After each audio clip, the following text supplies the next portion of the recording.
Shout out to Chip Roy for keeping it all the way real.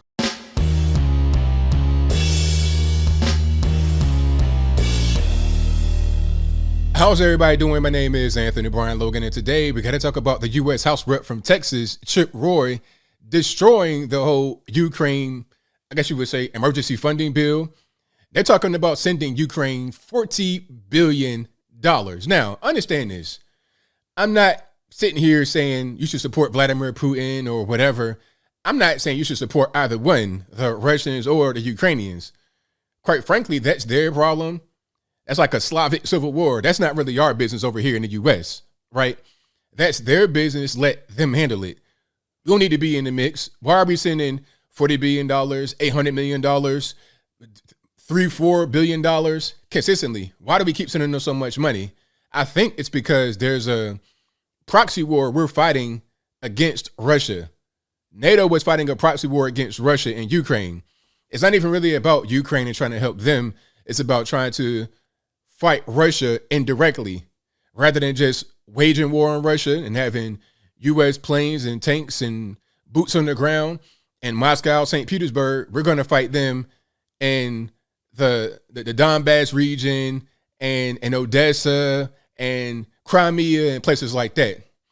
That's the whole thing. Now, before I get too deep into the weeds, let's roll the clip. In this clip, you're going to see and hear Chip Roy talk about this whole situation and why this is not a good thing. $40 billion, they put the bill out there with no time to read it or go through it. But after we get done with that, I'll come back.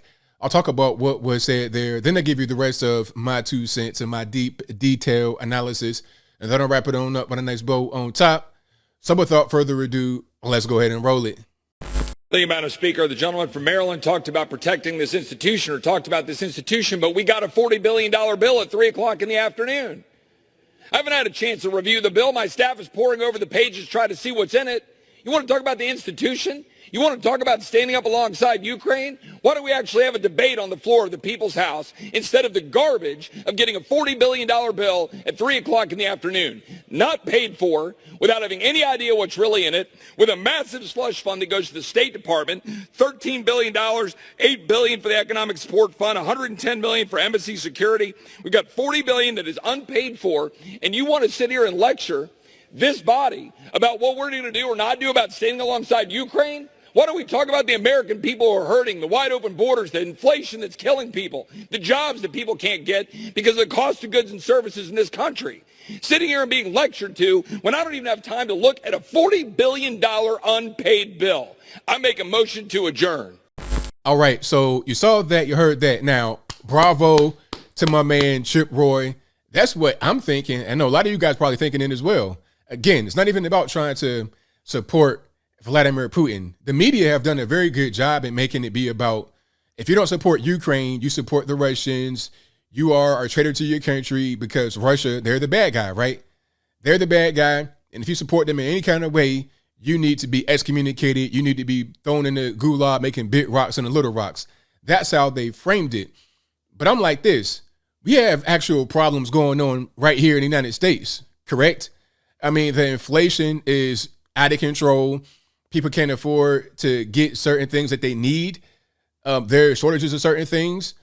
I saw that baby formula is at a shortage. Like, it's like a 40% shortage or something like that. And it's to the point where you got moms rationing the baby formula to their babies because they don't have enough. It's not even a matter of it's too expensive. It's a matter of I can't find it at all. A lot of the ingredients to make these things like baby formula, fertilizer, etc., just aren't available. Supply chain shortages, a lot of these ridiculous virus restrictions. It's a problem. China, they shutting down, so you can't get things from there. In the United States, we still got supply chain issues here from things that we produce. So that's the actual problem. If you're going to spend $40 billion, how about spend it on the United States rather than a foreign country? And my thing is also this. Why spend so much money on a foreign country like Ukraine because they're being attacked by Russia, but we don't do the same thing for other countries that are being attacked by other countries? It's weird who we pick to defend and who we don't pick to defend. because Yemen is being attacked by Saudi Arabia, but we're allies with Saudi Arabia. Okay, and aren't we kind of involved with that, helping to bomb Yemen? If I'm wrong about that, y'all please let me know in the comments. Please correct me. But we bomb plenty of countries, all parts of Africa. What's that? Is it Eritrea, Somalia, North Africa? We saw what happened to Libya. We saw that whole situation go down. So it's weird. It's really weird. We even bombed some European countries. Remember in the 90s when you had Yugoslavia and we decided to bomb, what was that? Kosovo, Serbia, whatever that was. So it's really weird who we pick and choose to defend and we pick and choose to attack. And I really don't see any kind of rhyme or reason to it if you're looking at it just from a normie's perspective. But I do understand if I look at it from the perspective of, geopolitics. We're going to defend Ukraine because we want to fight Russia indirectly. That's the only reason. And also, maybe it might be kind of a hot take. Maybe I might be wrong.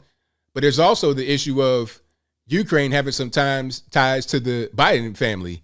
Not to the Biden administration, but to the Biden family. We all know about Hunter and his position on that energy board, Burisma Holdings. He was getting paid like, $40,000 a month or more to be on the board. Hunter Biden has no experience in energy, unless you call crack smoke in the form of energy. He has no experience in energy, gas, electric, or nothing. But for some reason, he was put on the board of a Ukrainian gas company getting paid $40,000 a month.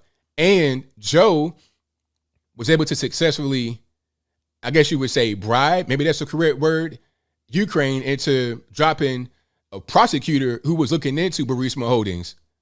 You see how that goes? Talking about, hey, man, if you don't fire that guy, you won't get this $1 billion loan guarantee for the United States. He said that on television. If I can find that clip, I'll link to it in the description box. I think he said that in front of the Council on Foreign Relations.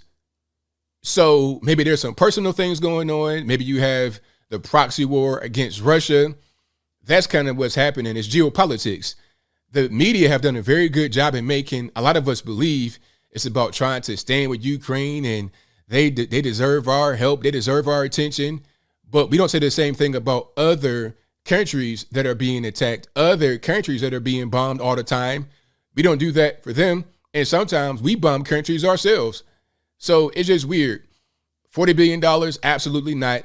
I mean, look, again, Ukraine is fighting Russia. Let them handle it. That's not our business. Why is it our business? Just because people on television say so? Because Joe Biden says so? I think not. I'm not in favor of it at all. I'm not in favor of it at all. I just want to go back to helping the United States. That's the main thing. But maybe I'm just being naive. Maybe I have wishful thinking that politicians are going to help us in America and not maybe their own financial interests, maybe not world geopolitics. Maybe I'm being naive, but I hope we can go back to that point where the politicians, all of them, not just some, where all of them fight for us here in the good old US of A. But I think I'll leave that right there for now. And what say you? How do you feel about what's going on here? $40 billion to Ukraine from the United States. It doesn't make any sense. Should we give that kind of money? Do you think we should help Ukraine at all costs? And including going over there, putting boots on the ground, fighting and dying for Ukraine? And I have a question to anybody who thinks that we should fight and die for Ukraine. Let's just say the United States got into a war with some country. Who would be there to fight for us? Would Ukraine be there to fight for us? Would they put boots on the ground? I mean, I'm not really sure that's going to happen. And it's weird. One thing I almost forgot about, you have the Azov battalion. They literally have the Nazi regalia on their body, like tattoo on their body. They got it emblazoned on their uniform. We're helping them with the $40 billion. I don't think I like that at all. Like legitimate racists, I don't like helping them at all. But whatever your thoughts are on that, let me know in the comments below. You guys know where I stand. No, we should not give Ukraine any more money. I understand that they are being attacked. You got innocent people dying. I get it. But Ukraine is not the only country in the world that's going through that. So why are we not helping other countries the same way we're trying to help Ukraine? It's clear, proxy war with Russia, NATO trying to fight Russia, but just indirectly.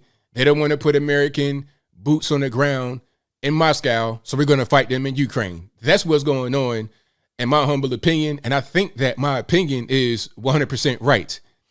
But whatever your thoughts are, please let me know in the comments below. And that's all I got to say for this video. If you like what you heard, please comment, rate, share, and subscribe. Peace.